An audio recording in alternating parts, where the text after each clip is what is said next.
Everybody treated like that.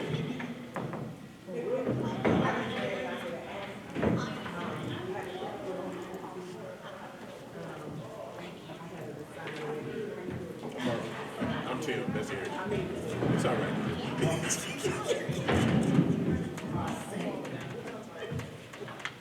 Now we're gonna act like the room is full. Okay. Just so you know that this is not for you know, not for naught, but it's being taped, and we are going to put the link up in OrgSync as well as have University Communications send it out several times over the next 2 weeks. The reason we rushed to pull this together, just so you know, is that this is the last week of class, next week is finals week. Typically after finals, faculty are gone. And so we want them to be able to see that this initiative is a possibility for them over the summer. So, you know, if they're checking their email or, you know, they're looking at the university site, they're gonna see this. So that was, you know, the kind of hurry up and get it done reason we did it, so that they can have all this information about the Engage initiative, and then also know that there are community partners out there that are willing to work with them. Is that thing on? There's a red bar. Yeah, I do believe so. Yeah, but there was a second one.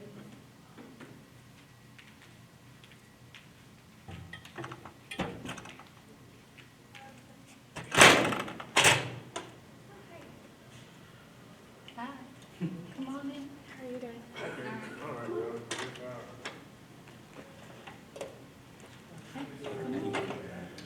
Mr. Tabor, is it ready to record? Okay.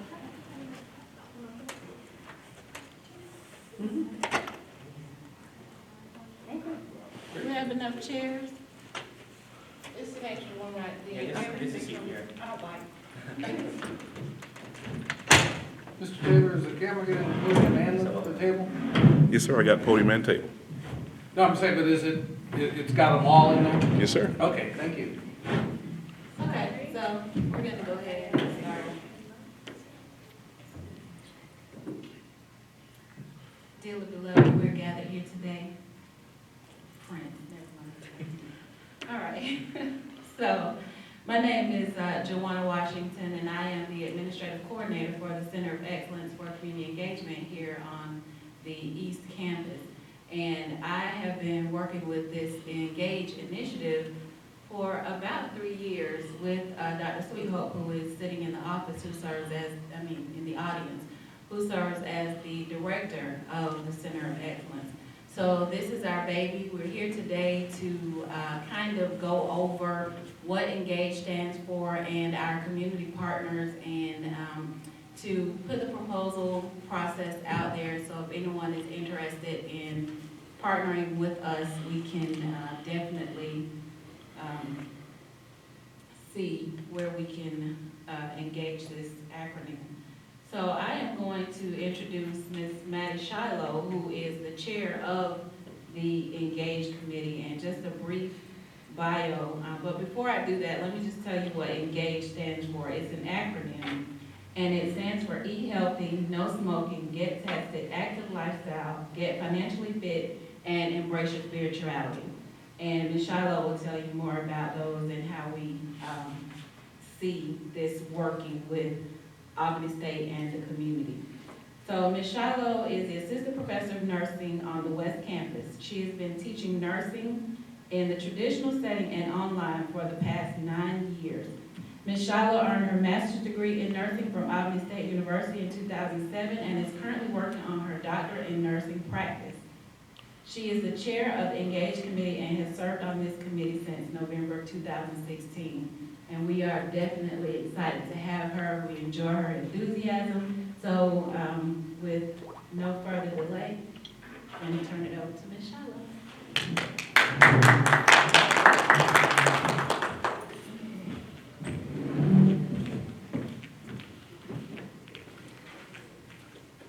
Thank you, Ms. Washington, for such a lovely introduction.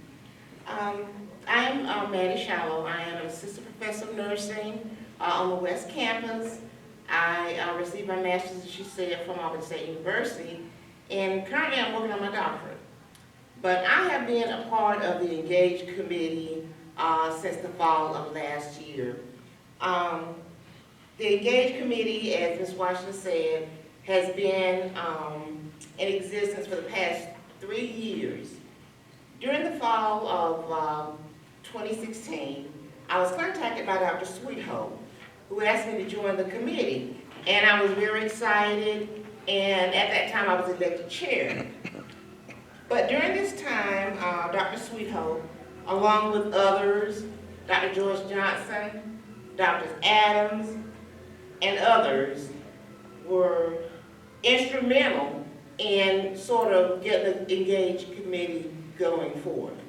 So as chair of the committee, I cannot express my sincere enthusiasm and passion for being a part of such a community initiative. This initiative focuses on the vision that Auburn State University has in terms of faculty, staff, and students being engaged in community projects. And the focus of this initiative is that we will not only affect, but also improve the health of the citizens of our community, which are all of our stakeholders. So I'm excited to be a part of this committee. And at this time, I know Ms. Washington sort of went over the acronym, what it stands for, but Ms. Gilbert joined the committee in the spring of this year. She's also working on her doctorate in nursing practice. So she's excited because as part of your doctorate in nursing practice, we focus a lot on implementing community initiatives. So that's our forte, so to speak. So at this time, I'm going to ask Ms. Gilbert to come and talk a little bit more just about what ENGAGE stands for and what it means. Ms. Gilbert is an assistant professor of nursing in our nursing department on the West Campus. She's been with us for a year. She has a lot of energy, a lot of passion, and I just enjoy working with her. So I present to you Ms. Belinda Gilbert.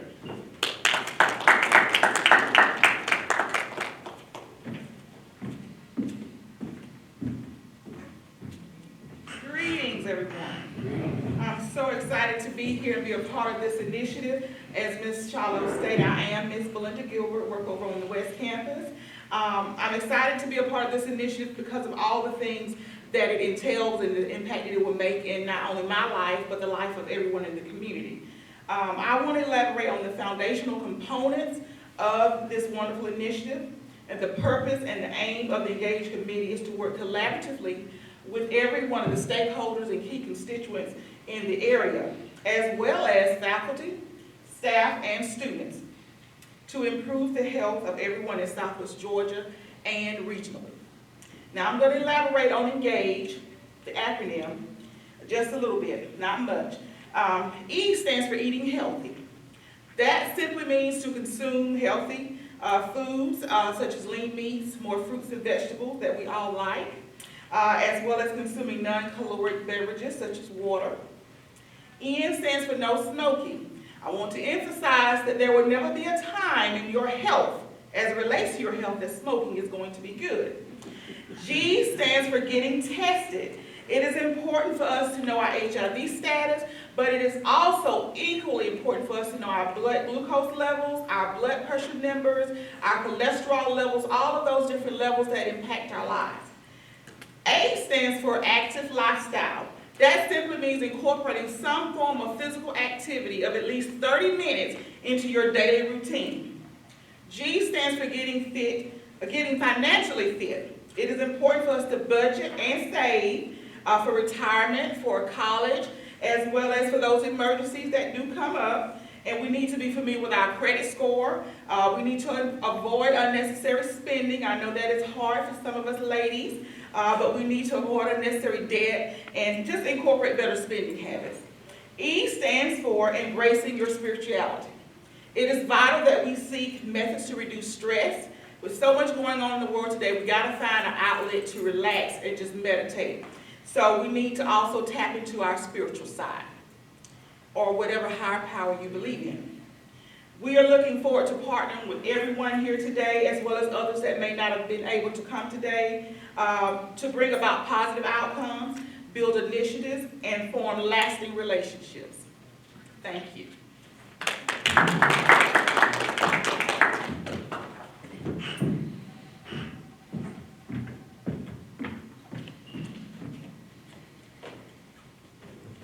Thank you, Ms. Gilbert. At this time, we are going to ask our community partners to present and speak. And what we're going to ask you to take 3 to 5 minutes to just give an overview of what your initiative is about and where you're from. I do have a bio and just a little information on most of our panelists here. We have Emily Woodruff from the HIV/AIDS program. She works with the Georgia Department of Public Health with HIV/AIDS and awareness. So we welcome Emily. Thank you. Virginia Monroe and Brittany Chester. Brittany is her name. Okay. Yes.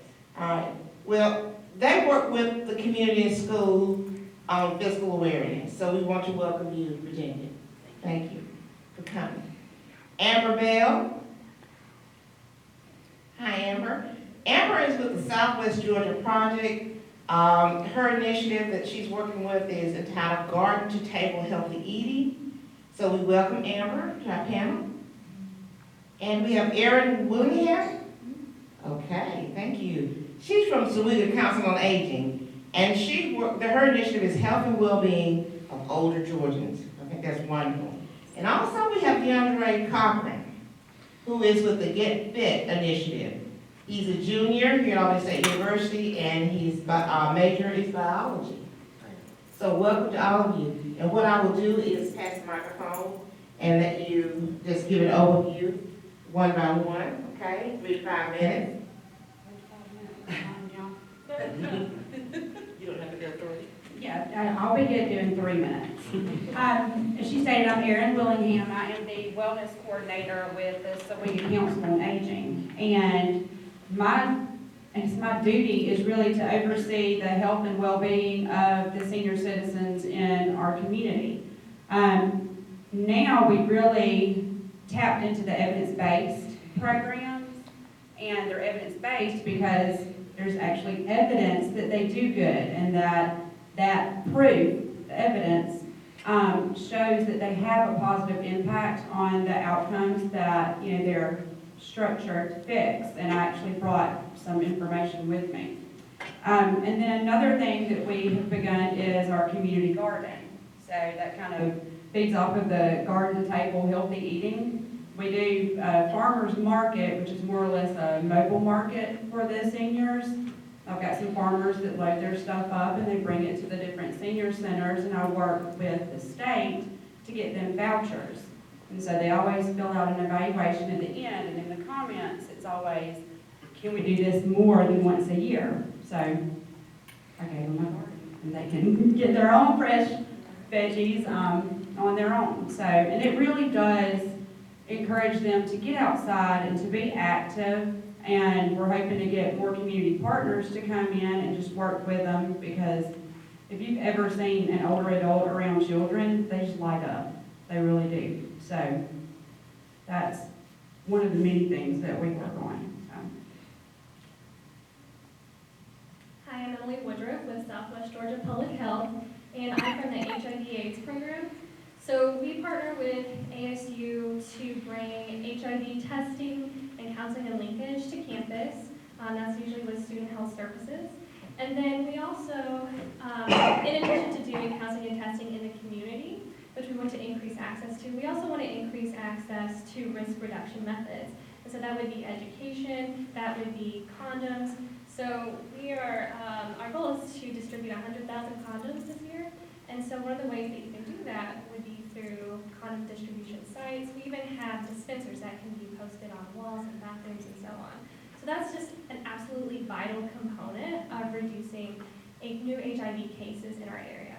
And so I think it's very important that we do this work with the campus community, because While new HIV cases have somewhat leveled off in the general population, this population, specifically young African American MSM, which means men who have sex with men, we've seen those rates actually skyrocket. And so that would be ages 13 to 24, and that's the prime age here on campus would be those late teens and early 20s. So it's important that we increase access to risk reduction methods, to testing, so that we can link people to proper medical care and increase health outcomes. But we also want to normalize safe, healthy behavior and access to the tools that can increase safety and reduce the numbers of new HIV cases in the community. And then another element, a more macro element that's an important component of the work we do that falls under education would be reducing stigma. That's an important component in what leads to people not accessing HIV testing out of fear. And so we want to reduce stigma, whether that's through professional development, through visible health messages in the campus community and just around the community in general. We think that's an important part of our goal of reducing new incidents of HIV in this community. Good afternoon, my name is John J. Cochran on behalf of the Get Fit Initiative. The Get Fit Initiative, basically what our main purpose is to enhance the town and gown relationship here at Albany. And that's just the Albany community and Albany State students. So we want to really showcase that there are lucrative businesses here in Albany, and just show the students that there's connections here in the midst of just everybody getting fit and getting active. So this is a fairly new initiative. We just started last Thursday, and it's going to be 6 consecutive Thursdays, I think until the deadline is May 25th. And the purpose of the 6 Thursdays, is to build a type of routine. And it's fairly short. We get out and meet in front of the government building down in Albany City downtown, and we meet and walk 0.8 miles. You can walk, jog, run, bike. And like I said, the main purpose is just to develop and enhance that relationship between the Albany community and the Albany State students. We're partnered with Albany State, of course, Albany City of Albany, and the Albany Herald, and the representative out of Albany Herald, Mr. Ken Bowler, Dr. Evers is on, Dr. Ronnie Davis, and there are 2 student spearheaders. That's myself and Andre Armour, who's currently the SGA Vice President. So that's just a little bit about the Get Fit Initiative. Thank you. Virginia Monroe with Communities in Schools. Communities in Schools is a youth organization, and there's physical awareness, physical fitness, physical FISCAL is just one of the things that we try to emphasize to our students. Our main purpose, though, is to work with students regardless of the level, to try to keep them in school, help them graduate, and move on to post-secondary education. And as a part of that, as a service organization to students in the school system, we present them many different opportunities. That is for financial management workshops, for health workshops, college and career workshops, tutoring, mentoring, just whatever we can do to try to keep those students in school. I'd like to share with you the 5 basics that we believe that every child deserves and that they should have access to. And that is a one-on-one relationship with a caring adult, a safe place to learn and grow, a healthy start and a healthy future, a marketable skill to use upon graduation, and a chance to give back to peers and the community. Now, we've been in Communities in Schools. Let me back up a little bit. Communities in Schools is a national organization that is over 30 years old. We also have a state organization, and we have been in Albany as a local affiliate since 1995. In 2004, we opened the Performance Learning Center, and it actually was a part of the, it was placed where the alternative school was. Those of you who are from around here will know that that was on Highland, in the school that was once called Highland Middle. Well, we have since moved, though, to the campus of Monroe High. We're not really a part of Monroe High, but we are using the old vocational building there. And in doing so, the Performance Learning Center, or PLC, as we call it, is able to serve students from all 4 high schools. So students who are behind with their graduation credits, who need a non-traditional, smaller setting where they can get more one-on-one attention and support, can be referred there by their counselor. That is the program that we are primarily working with now, and each year we serve approximately 60 students. We could serve more if space would allow and if funds would allow, but that's about how many we serve every year. Our model requires that we place a site coordinator in the schools. We used to just do a little something here and a little something there, but research has shown that the most effective way for us to reach students is to have a person on site who can be the go-to person for the students, somebody besides a teacher, somebody that they can go to if they are having, if they sometimes become homeless. That's sad to think about, but I was in a meeting the other day and I heard actually from someone in the school system that we have about, this is hard to believe, but about 500 students who are homeless, 500 in this area who are homeless. And now I know that doesn't sound right to me, so I'm going to go back and check on that, but I believe I heard that. Anyway, there are some students who become homeless. They, especially at the high school level, they have problems with the parents, and the parents say, well, I'm not going to deal with it anymore. You're old enough to get out, and so we sometimes have to help find housing for them. We have to help with clothing sometimes.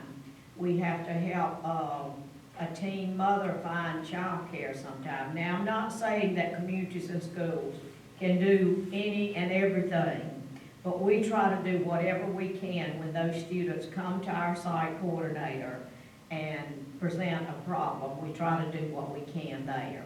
So we would be happy to partner with any of the departments here at Albany State or in the community who can provide services for the students that we serve.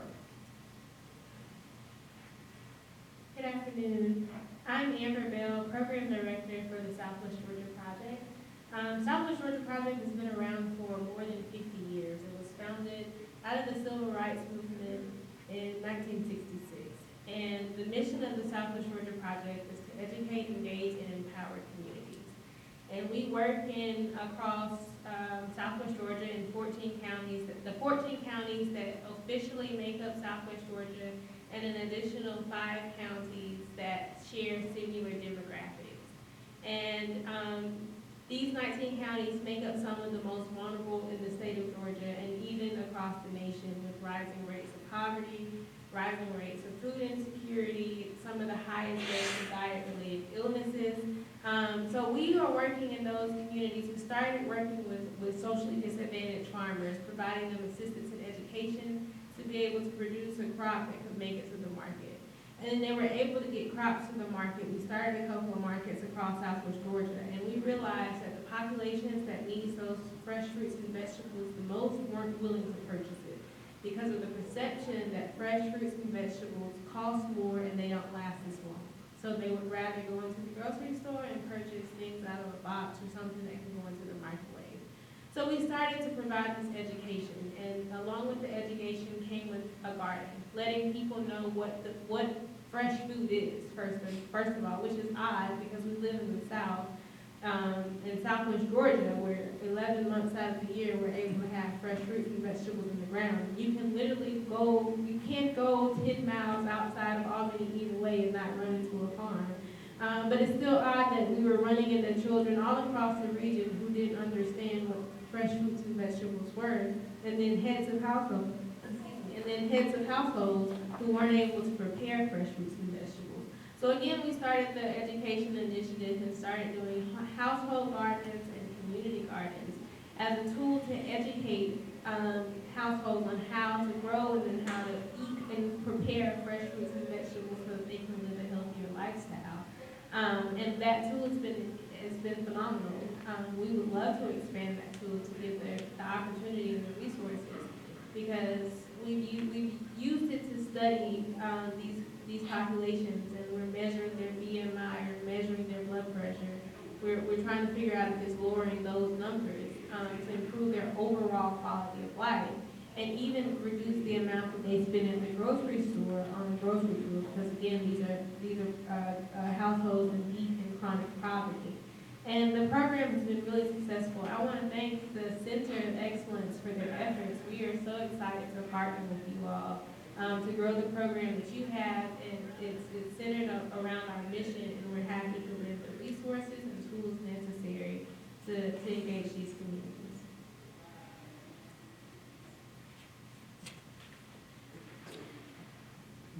Ms. Shiloh, may I say a few words when you're done? Can we give our panel a round of applause? Great job, thank you all. And now we're going to have remarks from Dr. Timothy Sweethope. As I said earlier, he's one of the founding members of the Engage Committee, and he has been very supportive as chair of the committee and very active. So I appreciate everything that you do. Thank you. Dr. Timothy Sweethope.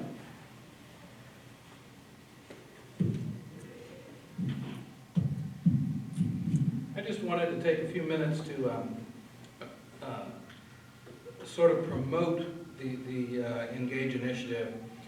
We've brought these wonderful community partners here today to give any faculty or staff that are interested in applying for an Engage initiative project sort of a springboard. And so if we look at this table, we see lots of people involved in many different ways in various segments of the community in Southwest Georgia.